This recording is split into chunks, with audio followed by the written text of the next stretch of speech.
In the deep expanse of the galaxy, on a planet shrouded in swirling mists and perpetual twilight, a young girl named Alara stood at the edge of her village, staring up at the darkened sky. She was unlike any other inhabitant of her world. Her skin shimmered with a faint iridescent glow, a stark contrast to the earthy tones of her fellow villagers. Rumors whispered through the ages suggested that her lineage was touched by the stars, making her presence both a blessing and a curse. Every year, as the twin moons crossed paths and bathed the planet in a haunting silver light, a monstrous creature they called the Vorlex emerged from the murky depths of the nearby nebula forest.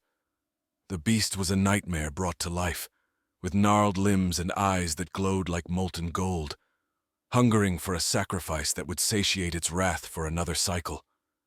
This year, the village elders had chosen Alara, believing her celestial aura might finally appease the monster.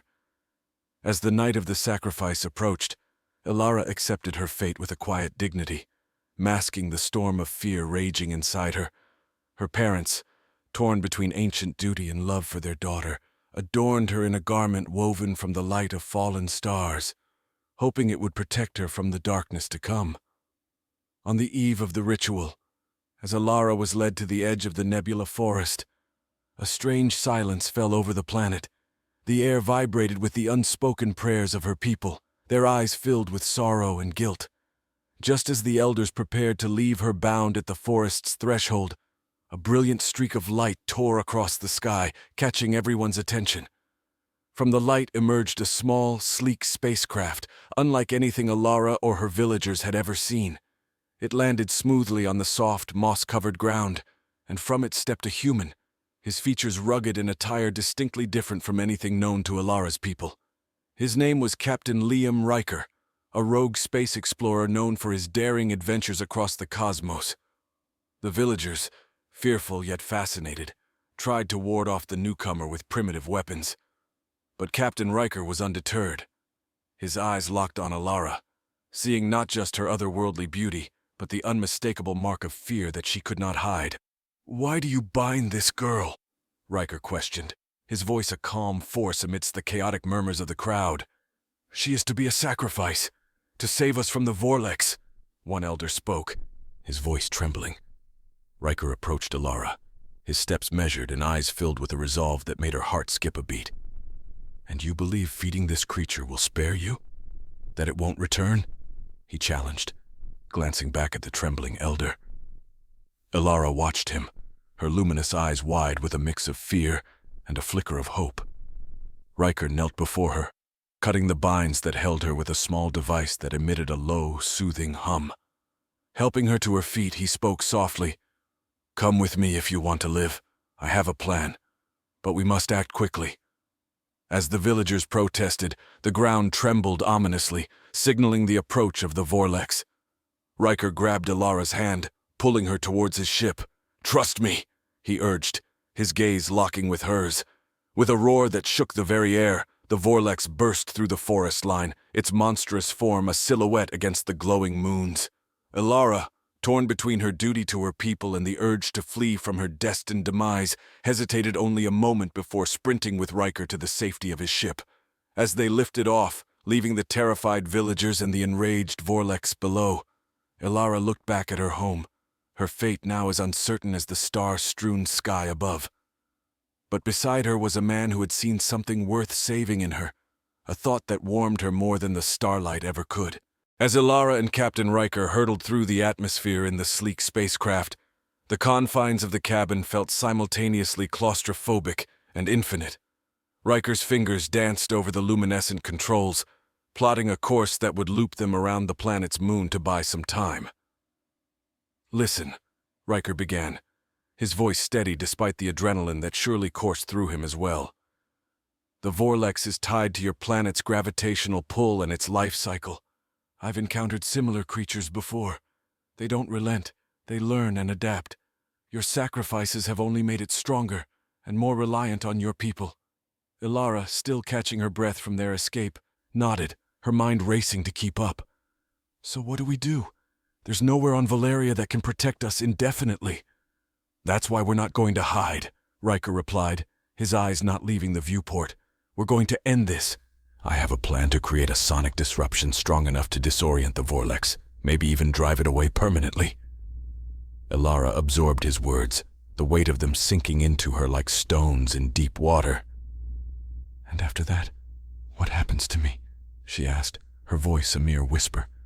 Riker glanced at her, a hint of something softer in his eyes. "You get to decide. You can come with me, explore the stars, or I can drop you off at any colony of your choosing. But first, we survive." Their plan required precision.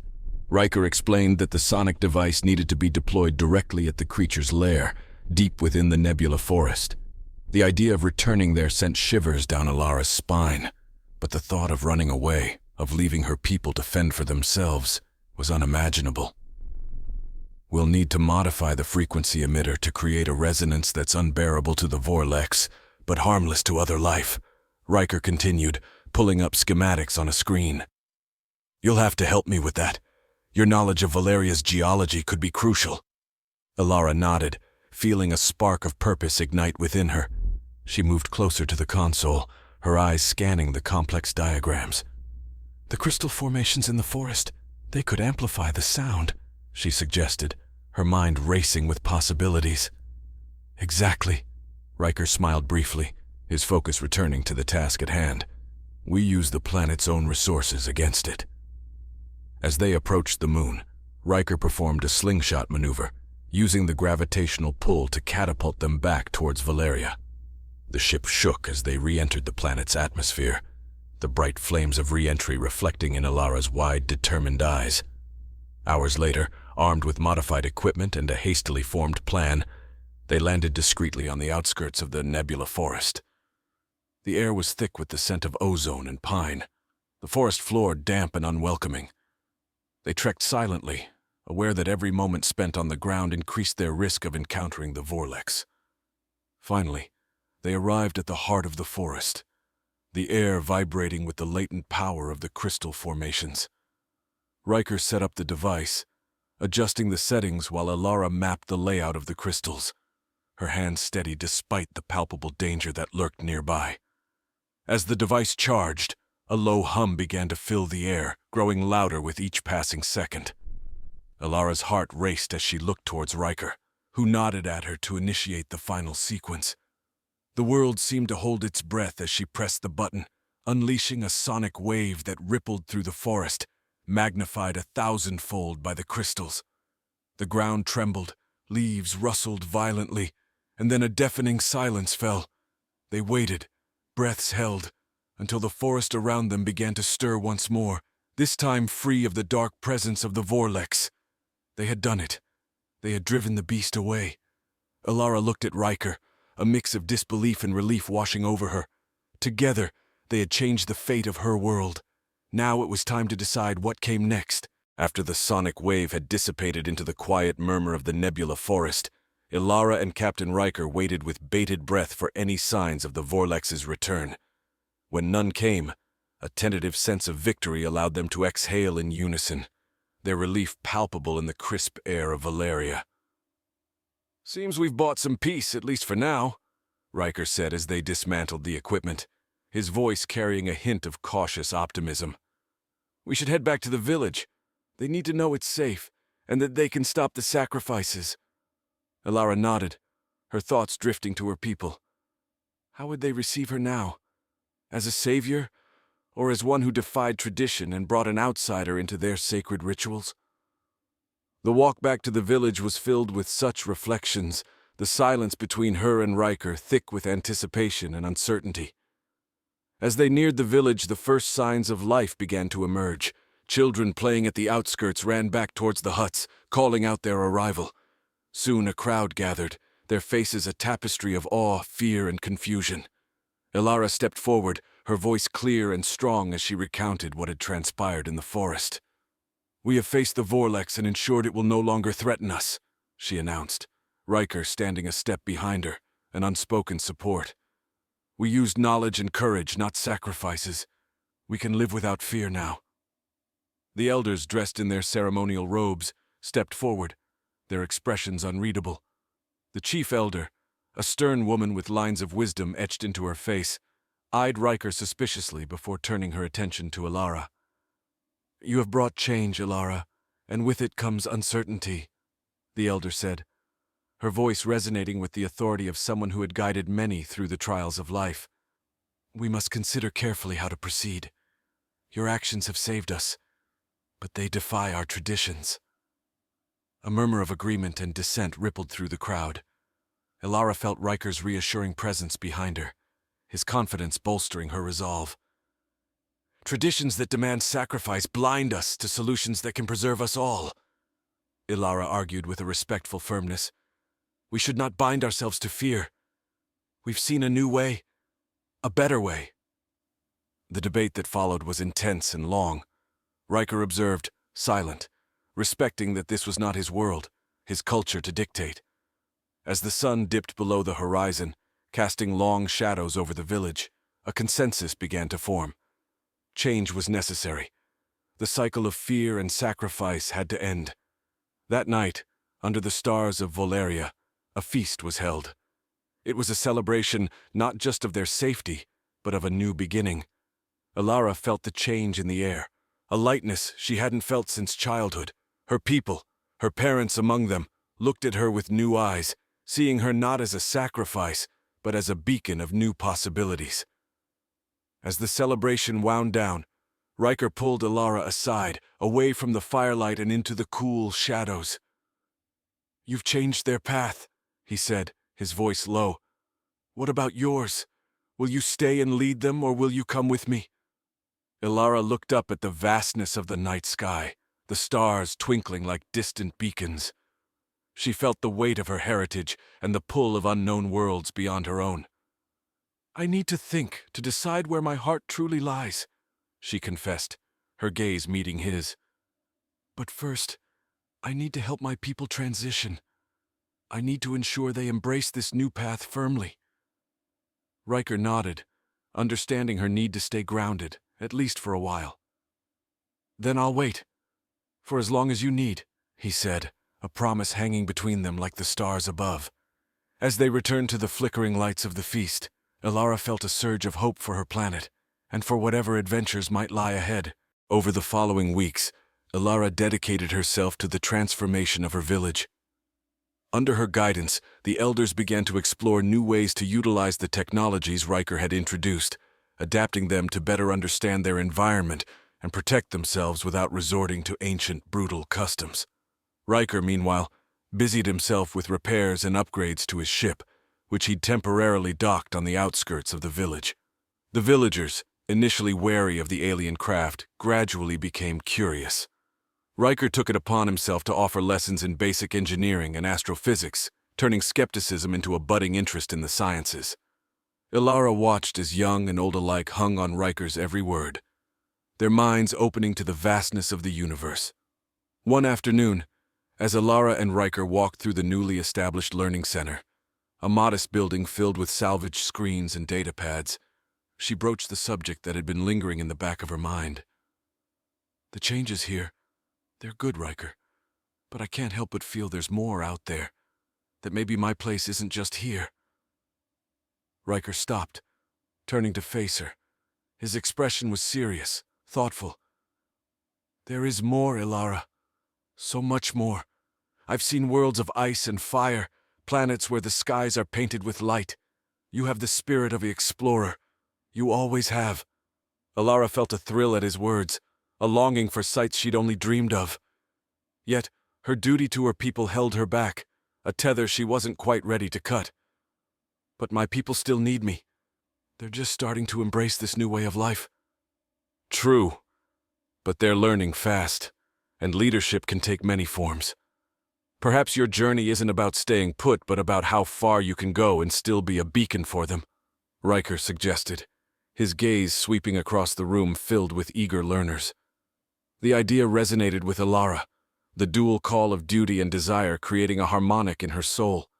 She pondered this as they resumed their walk, the hum of the learning center a gentle backdrop to her swirling thoughts.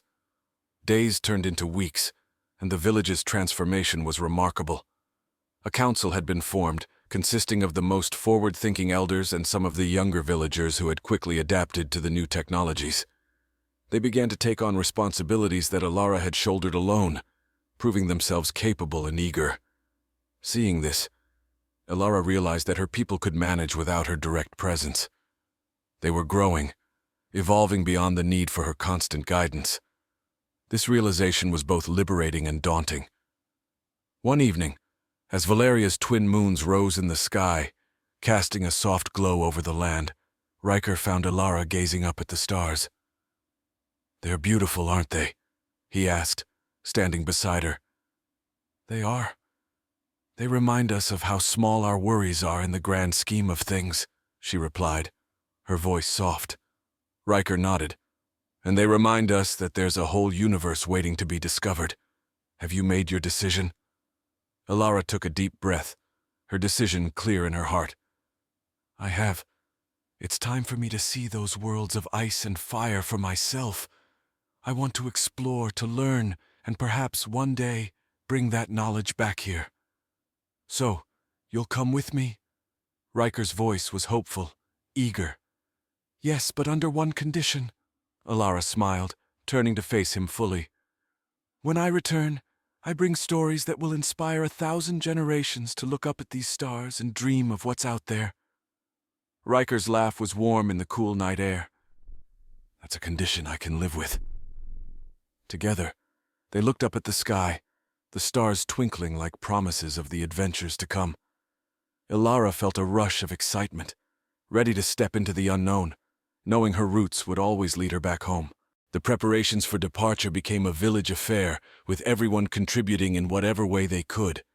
The younger children gathered flowers and fragrant leaves to create a garland for Alara, symbolizing their hopes and wishes for her safety and success.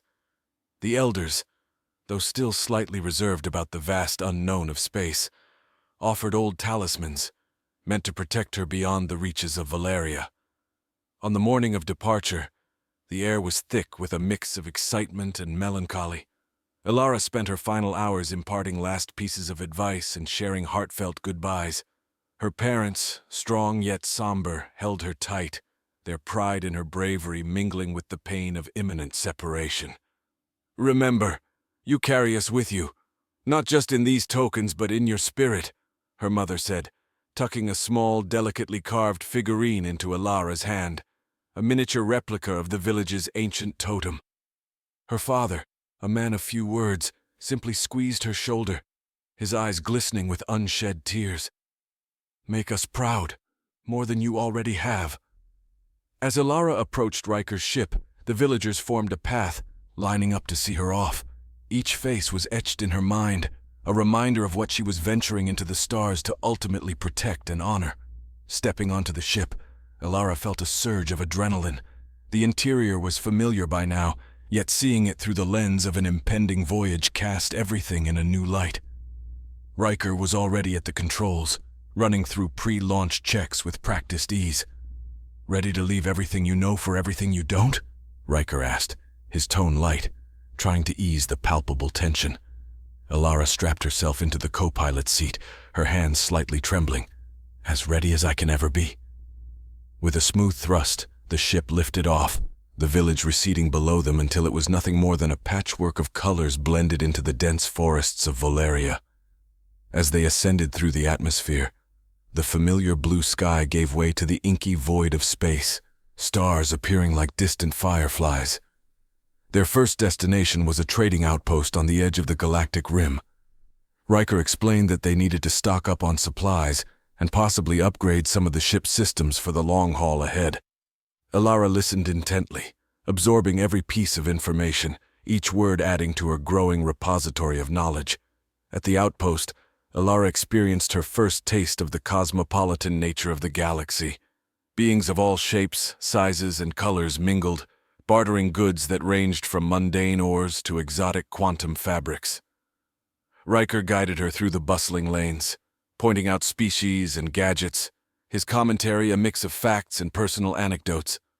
One encounter in particular stood out. A Sarnakian trader, covered in iridescent scales, noticed Alara's fascination with a set of ancient star maps. "For the young explorer," he rasped, his voice like the gravel paths of his home world. He handed her the maps, his small, bright eyes twinkling. May they guide you to worlds as beautiful as your spirit. Elara thanked him, the maps a tangible symbol of the vast journeys ahead. Each line and symbol spoke of routes taken by explorers of old, routes that she now hoped to follow and expand upon. Back aboard the ship, as they plotted their course using the star maps, Elara felt a deep connection to the endless void outside. The universe was ancient and vast, filled with mysteries and wonders she had only begun to explore. Riker noticed her contemplative mood. "It's a lot to take in, isn't it?" "It is," Elara admitted. "But it's also exhilarating. I feel like we're on the brink of discovering something monumental." "That's the spirit," Riker said with a grin. "Let's chase that feeling and see where it leads us." With the star maps spread out before them, the cosmos not just a destination but a promise, Elara's heart soared. The adventure was no longer just about exploration but about forging a path that could one day lead her back home, enriched and ready to share the tales of the universe's infinite wonders. As the ship coursed through the starlit heavens, each jump brought them to new sectors of space, each with its own unique constellation of planets and phenomena. Riker and Elara's partnership deepened with each new discovery, their combined skills driving them further into the unknown. Their next major discovery was on a small, seemingly insignificant moon, orbiting a giant gas planet in a system rarely visited by explorers. The moon, catalogued only by its coordinates, revealed a secret hidden beneath its icy surface. A network of caves filled with bioluminescent life forms, their glow casting an ethereal light over the frozen landscape. Elara, equipped with a specialized suit, ventured into the caves, her every movement watched by Riker from the ship. Her awe was palpable as she carefully collected samples and recorded data. The life forms, she hypothesized, could be crucial in studying extremophiles and the possibilities of life in outer space, a discovery that could benefit scientific communities across galaxies. When they returned to the ship, their conversation turned towards home. Elara, her eyes alight with the thrill of discovery, shared her plans to eventually return to Valeria with this new knowledge.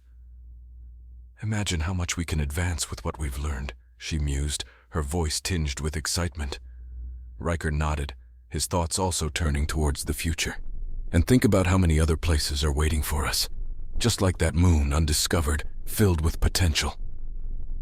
As they prepared for their next destination, an urgent communication came through the ship's console. It was from Valeria, a message coded for immediate attention.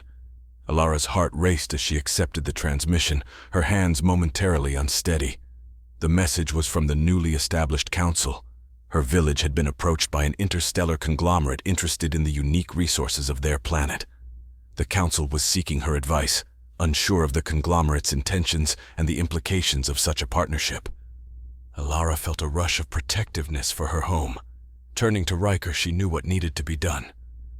"We need to go back," she said firmly. "I need to help them navigate this. They're not ready to deal with these kinds of pressures without understanding the full consequences." Riker agreed without hesitation. "Then let's make course for Valeria. It's time to bring back what you've learned." Their return journey was swift, the ship slicing through hyperspace with the urgency of their mission fueling its engines. When they finally descended upon Valeria, the familiar landscape brought a mix of comfort and resolve to Elara. She was greeted by the council with respect and relief. Over the following days, Elara led discussions, sharing her experiences and insights from the wider universe. With Riker's help, they presented a plan to safeguard Valeria's interests while exploring potential benefits of external alliances cautiously. Through negotiations, Elara ensured that any agreement would prioritize the ecological preservation of Valeria and the cultural education of her people, setting a precedent for how her world would interact with the broader universe. In the end, as Elara stood beside Riker, watching a sunset tint the skies of her home world, she felt a deep satisfaction.